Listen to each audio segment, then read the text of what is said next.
What is up, y'all? Welcome back to the channel. And today, in this video, I have an all-inclusive guide on the best cameras to film sports. Welcome back to the channel, everyone. What is up? Welcome back. Pete here.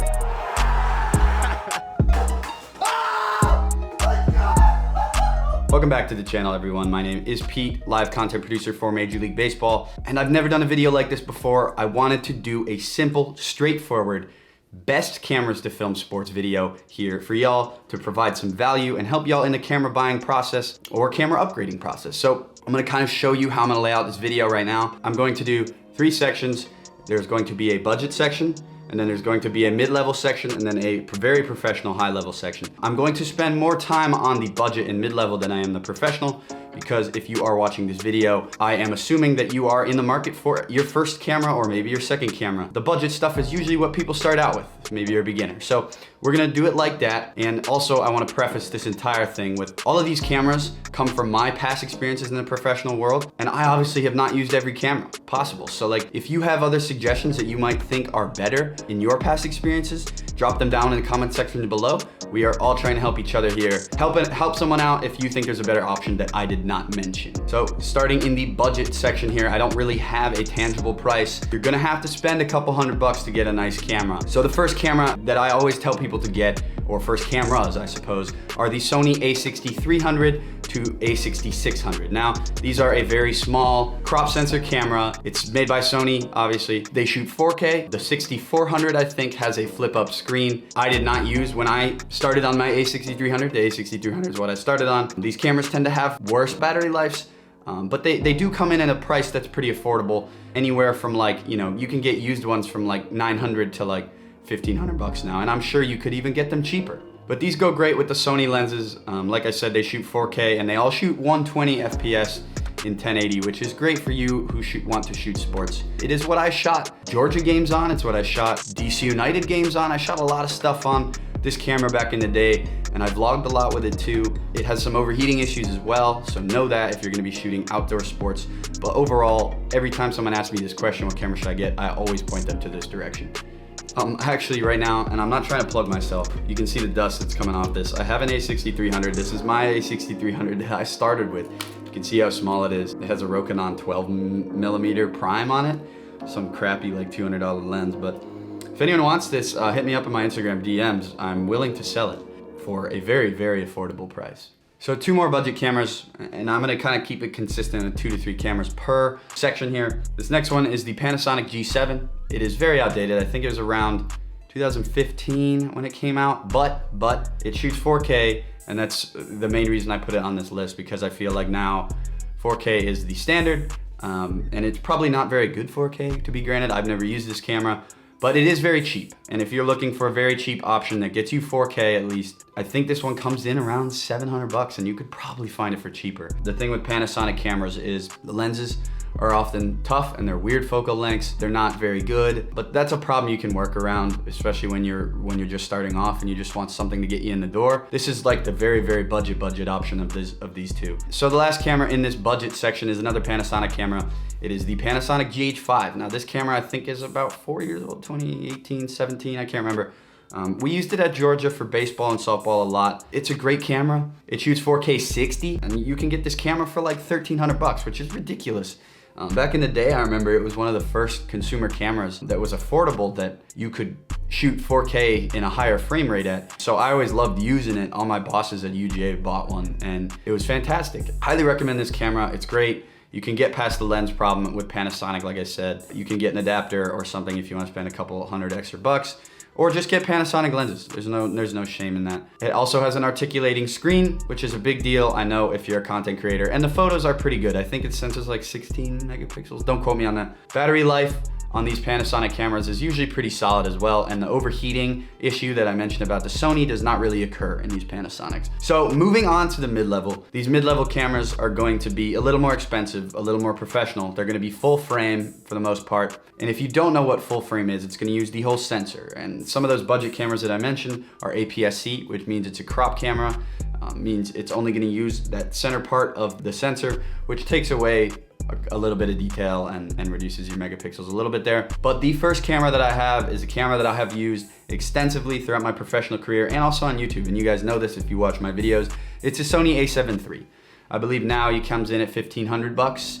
You could probably find it for cheaper. I wouldn't sell mine for that much because it's been used so much and some of the buttons are pretty sticky now. But it is a great all-around camera. The Sony a7 III is one of the best all-around cameras I've ever used, and it's still great today. It shoots 4K 29, 4K 24. It also has a 24 megapixel sensor, which is great. It's full frame too, and that really is great for photos. So if you're one of those people who wants to do photo or video or don't know the route you want to take, this is a camera for you, I believe. And the Sony lenses are pretty good. There's a lot of other alternatives when it comes to Tamron or Sigma. Highly, highly recommend this camera. There is a little bit of overheating as it comes with like Sonys that are a little more outdated, but overall, I would recommend this camera to anyone. And if you are really serious about going into video or photo, do this, buy this, spend the extra 500 bucks. It'll last you a little longer than these like budget cameras would. This is my a7 III right here. I mean, it's got some wear and tear there, but overall, it's still great. I put on my Ronin when I don't want to put the big C70 on my Ronin. I use it all the time. It's great. I use it for photo at Braves games for MLB. Use it at the World Series last year. Like, it's really a great all-around camera to have. Articulating screen would be nice, but that's my only gripe with it. Next mid-level camera I do have for y'all is $1,000 more actually. It comes in at 2,500 bucks, and it is the next in line. It's the Sony a7 IV. Now this is a camera I have never used, to be fair, but it looks great. It has 4K 60 on a crop, but the megapixels are higher. I believe it's like 30 instead of 24. It'll hold you longer into the future. You know, the a7 III will be pretty outdated soon. So if you want to spend that extra $1,000 bucks, that's pretty much what you're spending it on. But it has all you need. It has all the bells and whistles. That's another option for you if you want to future-proof your footage and your content a little more. Because the a7 III is, you know, 4 years old now. And the last and final mid-level camera I have for y'all is the Canon EOS R. Now, Canon cameras are something that I have used increasingly more in the last couple years. I started using a C300 and the C70 like you're watching this on now. And this camera comes in at about 1,300 to 1,700 bucks. There's nothing like the Canon color profile, I'll tell you that much. And when I used Sony, I was really envious of the people who had the Canon color profile. And now as Canon gets better with video, as they catch up, like Canon's a better option because the lenses I think are the best glass in the game in terms of price, durability, everything like that. Sony lenses are heavy and they're expensive. So the Canon EOS R, I believe, is full frame. It has a 30 megapixel sensor. It shoots 4K. It's really all you need right now. Very similar to the a7 IV or a7 III, but you're gonna get that added benefit of Canon colors, which is a big deal, and the Canon lens capability. So if you want to stay in Canon, if you're maybe a more photography-based person and you want to add video on, this is the camera for you right now in the mid-level section. I know they have higher level ones like the R5 or the R5C, I think, that are a little better, but they're gonna run you a lot more money. But definitely the EOS R is a camera to consider for mid-level kind of photographers, videographers. Now for the professional standard cameras.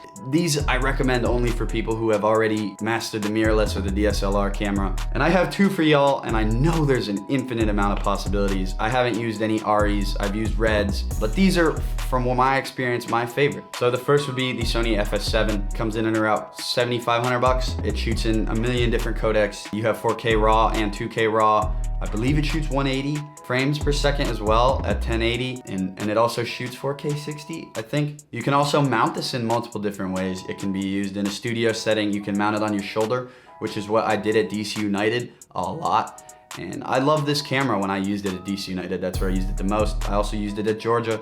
It's pretty standard run-of-the-mill professional camera. And it also has the E-mount, which allows you to use Sony lenses that you use on your a6300 on this professional camera. But you can also use the cinema lenses that fit it too. So you got a lot of versatility when it comes to that. But I would only recommend it if you're like a freelancer or someone who does like really professional shoots, because that camera is pretty confusing to use, especially with all the different codecs and audio inputs at first. And now for my favorite camera I have ever used. You're watching this video on it right now. It's the Canon C70. It is absolutely my favorite camera right now I've ever used. And to be fair, I've only been doing this for 6 years. So like, there's gonna be a million more cameras I use, but right now this is my favorite. It shoots to a micro SD, which is great for us in the live content team because we can churn out the content immediately. I don't have to worry about shooting it onto a CFast card and then transfer it to my laptop like I did with the C300 last season. It shoots 4K 120, it shoots RAW with the new firmware update. It really has all the bells and whistles you need, multiple audio inputs. You can mic someone up, follow them around. You can put a standard Rode mic on it. It's a very quality camera. It looks great. It has a cinema look, but it's ergonomical like a mirrorless camera in a way that I haven't really seen before. Plus, you have that Canon color. So I highly, highly recommend this camera. If you want to spend a lot of money on a camera with a little learning curve, like I said, it's a cinema camera, but it's also feels like a mirrorless one. So like, if you want to go into the professional space, I recommend this camera big time. I hope you guys did enjoy this thorough camera kind of guide. I've done one for lenses, so if you want to go check that out, go do it now. I might do another soon. Be on the lookout for that. But I hope you guys did enjoy this video. Make sure you like and subscribe if this provided value. And like I said, if you think there are other options that I did not mention, leave those in the comments below because there's a million cameras out there, and like I said, I have not used them all. We're all here to help each other out. And again, like and subscribe, and I'll see y'all in the next video.